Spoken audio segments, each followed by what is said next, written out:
Good morning, my dear students. How are you all? Hope so. All are good. Take care of yourself, your family, your friends, your neighbors. So, students, in our last class, we are discussed about the flow of energy. Okay हमने last class में क्या discuss किया था कि energy कैसे flow होती है, वो यूनि डायरेक्शनल है, बाई डायरेक्शनल है, या न्यूट्रिशन कैसे फ्लो होता है.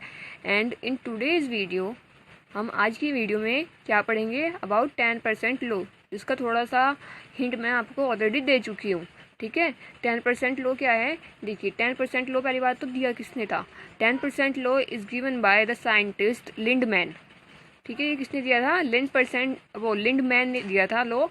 और इन्होंने क्या बोला था कि फूड चेन में हर ट्रॉपिक लेवल पे जब एक ऑर्गेनिज्म दूसरे ऑर्गेनिज्म पे फीड करता है, एक ऑर्गेनिज्म दूसरे ऑर्गेनिज्म को खाता है, तो क्या होता है ओनली 10% ऑफ एनर्जी ही क्या होती है ट्रांसफ़र होती है. सपोज हार्बीवोर्स ने किसको खाया, प्रोड्यूसर्स को खाया या ऑटोट्रॉफ्स को खाया. तो जो ऑटोट्रॉफ्स में 100% एनर्जी, उसकी सिर्फ 10% एनर्जी ही हमारी किसको जाएगी, हार्बीवोर्स को जाएगी. जो बाकी की 90% थी वो कहाँ जाएगी. उसमें से 90% में से आधी तो जो हमारे क्या है प्रोड्यूसर हैं वो खुद के लिए इस्तेमाल कर लेंगे, जैसे कि अपना खाना बनाने के लिए, ओके, रेस्पिरेशन के लिए, सर्कुलेशन के लिए, एक्सक्रीशन के लिए, ग्रोथ के लिए, मेंटेनेंस के लिए. ठीक है, सब के लिए वो क्या कर लेंगे, यूज़ कर लेंगे. कुछ को क्या कर देंगे, इन्वायरमेंट में लॉस्ट कर देंगे, कुछ को डिकम्पोजर्स फीड कर लेंगे. तो मतलब जो नेक्स्ट सक्सेसिव लेवल पे एनर्जी जाएगी वो सिर्फ कितनी होगी, पहले का 10% होगी. ओके, देखिए इसमें लिखा हुआ है during the transfer of energy through successive trophic level in an ecosystem there is a loss of energy all along the path. जब हर ट्रॉपिक लेवल पे एनर्जी का क्या होता, जब भी एनर्जी का ट्रांसफ़र होता है किसमें, ट्रॉपिक लेवल्स में, इकोसिस्टम में, हमारे जो ट्रॉपिक लेवल्स हैं जब भी उनमें एनर्जी का ट्रांसफ़र होता है तो जितने भी क्या होते हैं पाथ होता है वहाँ पे क्या होता है, एनर्जी का लॉस होता है हर ट्रॉपिक लेवल पे. कभी भी एनर्जी 100% ट्रांसफ़र नहीं होती. ठीक है, the study of transfer of energy in a different food chain in a large number of ecosystem has revealed a uniform pattern of transfer of energy. हमने हमारी इकोसिस्टम में बहुत सारी फूड चेन्स पड़ी हैं, बहुत सारी, और सभी ये बात फॉलो करती हैं कि 100% एनर्जी ट्रांसफ़र नहीं होती, बल्कि कितनी होती है, सिर्फ 10% क्या होती है ट्रांसफ़र होती है, जिसको नाम दिया गया है 10% लो. ओके, 10% लो किसने दिया था, साइंटिस्ट लिंडमैन ने दिया था 1942 में, जो कि बहुत ज़्यादा यूज़फुल महत्वपूर्ण क्या था हमारा लो था. 10% लो के अकॉर्डिंग क्या होता है, only 10% of energy entering a particular trophic level. Her level पे सिर्फ 10% एनर्जी ही एंटर करती है. ठीक है, a particular trophic level of organism is available for transfer to next. अगले या फिर कह सकते हैं हर ट्रॉपिक लेवल पे सिर्फ 10% एनर्जी अवेलेबल होती है पिछले से कंपैरिजन में. पहले ऑर्गेनिज्म से अगर हम कंपेयर करें तो जो हम जिस ट्रॉपिक लेवल पे हैं उस पर सिर्फ 10% एनर्जी ही अवेलेबल है, और उसकी भी सिर्फ 10% ही किसमें जाएगी, नेक्स्ट ट्रॉपिक लेवल में जाएगी. अब देखिए हम कहते हैं कि जो प्लांट्स हैं वो सनलाइट की प्रेजेंस में अपना खाना बनाते हैं और सनलाइट से वो क्या लेते हैं, लाइट एनर्जी लेते हैं. बट यहाँ पे प्लांट्स के लिए भी कंडीशन फॉलो होती है. प्लांट्स भी कभी 100% सनलाइट को कैप्चर नहीं करते. ठीक है, कुछ क्या हो जाती है, रिफ्रैक्ट बैक हो जाती है, आपने फिजिक्स में पढ़ा होगा, कुछ रिफ्लेक्ट हो जाती है. ठीक है, तो इस तरह के फिनोमिना होते रहते हैं, और सिर्फ सनलाइट का जो 10% है वो ही प्लांट्स क्या कर पाते हैं, एब्जॉर्ब कर पाते हैं. और energy transfer in food chain follow the 10% low. Food chain में जितने भी क्या हैं ट्रॉपिक लेवल्स हैं वो सभी क्या करते हैं, 10% लोग फॉलो करते हैं. The energy available at each successive trophic level. वही बात जो मैंने जस्ट अभी आपको बताई है, हर ट्रॉपिक लेवल पे पिछले के मुकाबले या पिछले के कंपैरिजन में सिर्फ 10% एनर्जी ही अवेलेबल होती है. Okay, continue. हर ट्रॉपिक लेवल पे क्या हो रहा है, एनर्जी का डिक्रीमेंट हो रहा है. हर ट्रॉपिक लेवल पे क्या हो रही है, एनर्जी कंटिन्यू डिक्रीज होती जा रही है. सपोज 1000 जूल एनर्जी आई किसके पास, प्लांट्स के पास. सनलाइट किसने कहते हैं, मतलब सन से कितनी एनर्जी आई है, 10,000. सन ने 10,000 एनर्जी भेजी है. ठीक है, इसको प्लांट्स को, लेकिन प्लांट्स को मिली सिर्फ कितनी है, 1000. ओके, और फिर प्लांट्स को किसने खाया, हार्बीवोर्स को खाया, हार्बीवोर्स ने खाया. तो हार्बीवोर्स को सिर्फ कितनी एनर्जी मिली है, 100 जूल. ठीक है, देखो सन के पास कितनी थी, 10,000 जूल. जब सन से एनर्जी किसको मिली, प्लांट्स को मिली, तो वो एनर्जी कितनी मिली प्लांट्स को, हमारी सिर्फ 1000 जूल. और जब हार्बीवोर्स ने प्लांट्स को खाया तो वो प्लांट्स को वो एनर्जी कितनी मिली, सिर्फ 100 जूल मिली. ओके, और जब उन्हीं हार्बोर्स को किसने खाया, फिर लोअर कार्निवोर्स ने खाया। तो लोअर कार्निवोर को वो एनर्जी कितनी मिली, 100 जूल तो हमारी किसको मिल गई थी, हार्बीवोर्स को मिल गई थी। ओके, तो अब हमें लोअर कार्निवोर्स को कितनी मिलेगी, वो हमारी सिर्फ 10 जूल। ओके, अब लोअर कार्निवोर को किसने खाया, टॉप कार्निवोर ने खाया। टॉप कार्निवोर को कितनी मिलेगी, ओनली 1 जूल। और अगर वैसे तो इतनी ही फूड चेन होती है, तो बाय चांस टॉप कार्निवोर को भी ओमनिवोर्स खा ले तो उसके पास कितनी एनर्जी अवेलेबल होती है, only 0.1 joule energy. It is a very lower amount of energy which is not sufficient to maintain the daily activities. Okay, now suppose देखो वही बात आ गई इसमें, सपोज 1000 जूल एनर्जी सन से किसके पास आती है, हमारे प्लांट्स के पास आती है। और हमें पता है प्लांट्स का सिर्फ क्या कर पाते हैं, only 1% of light energy falling on them. देखो 10 उसका जो 1000 जूल प्लांट्स पे आई है, उसका सिर्फ 10% ही क्या करते हैं, नेक्स्ट ट्रॉपिक लेवल पे अवेलेबल होता है। और उसका सिर्फ 1%, 10% से अलग कितना बचता है, 90% बचता है ना। 90% में से भी 1% सिर्फ फोटोसिंथेसिस के लिए इस्तेमाल होता है। ठीक है, तो 1% अब हमारा कितना रह गया, 990 जूल रह गया। Is not utilise by the plant. कुछ क्या होते हैं, रिफ्लेक्ट बैक हो जाती है, for their further activities they will use the 90% energy.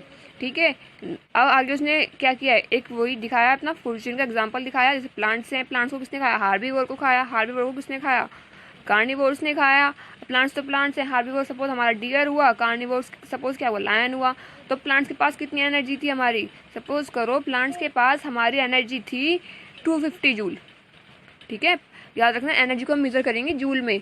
तो जो प्लांट्स के पास एनर्जी थी वो कितनी थी, 250 जूल्स थी। तो फिर अब हार्डवोर दैट इज डियर, डियर को कितनी एनर्जी मिलेगी, ओनली 25 जूल। कितनी मिलेगी, ओनली 25 जूल।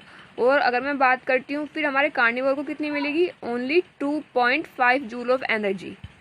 ये लोग आप ये जो है ये आप लोग अपनी बुक में बहुत अच्छे से देख सकते हैं, बहुत क्लियर एग्जाम्पल दिया हुआ है। ओके स्टूडेंट्स, ऐसे आगे एक एग्जाम्पल भी है जिसमें कितना दिया हुआ है, 20,000 जूल एनर्जी का एग्जाम्पल दिया हुआ है। ओके, आइए हम आगे देखते हैं। यहाँ पे हमारे 10% लो ऑलमोस्ट खत्म हो जाता है। बात आती है कि हमारी फूड चेन में limited number of trophic levels ही क्यों होते हैं, लिमिटेड नंबर ऑफ स्टेप्स ही क्यों होते हैं। बहुत बड़ी बड़ी फूड चेन क्यों नहीं होती कि किसी में 10 स्टेप्स हैं, किसी में 15 हैं, कि उसको इतने सारे ऑर्गेनिजम्स खाते ही जा रहे हैं। आई होप सो इसका आंसर आप लोगों को मिल भी चुका होगा कि why there is the number limited number of trophic levels in our food chain. देखिए इसका मेन रीज़न यही होता है, ड्यू टू 10% लो या according to 10% law only limited amount of energy is available at the 4th और 5th trophic levels. ठीक है, you get my point. जो हमारा 4th या 5th स्टेप होता है ट्रॉपिक लेवल का, उस पर सिर्फ क्या होता है, बहुत लिमिटेड अमाउंट ऑफ एनर्जी ही बच जाती है। एनर्जी इतनी होती ही नहीं है कि अब वो आगे ट्रांसफ़र हो सके। भाई फूड क्यों खाते हैं, फूड इसलिए तो खाते हैं ताकि एनर्जी मिले। जब उस फूड में एनर्जी बची ही नहीं है तो खा के क्या करेंगे उसको। ठीक है, तो इसलिए बस हमारी जो फूड चेन होती है उसमें 4 या 5 से ज़्यादा ट्रॉपिक लेवल्स नहीं होते। At each tropic level in her trophic level पे फूड चेन में क्या होता है, एनर्जी का बहुत बड़ा अमाउंट क्या हो जाता है, लॉस हो जाता है।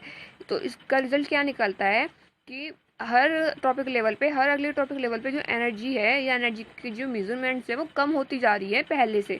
तो जितनी लंबी फूड चेन होगी उतनी कम एनर्जी अवेलेबल होती जाएगी। ठीक है, फूड चेन जनरली जो हमारी फूड चेन होती है उसमें जनरली 3 और 4 स्टेप्स होते हैं। ठीक है, किसी किसी बुक में आपको 5 भी मिलेगा जो आप अदर राइटर्स की देखते हैं।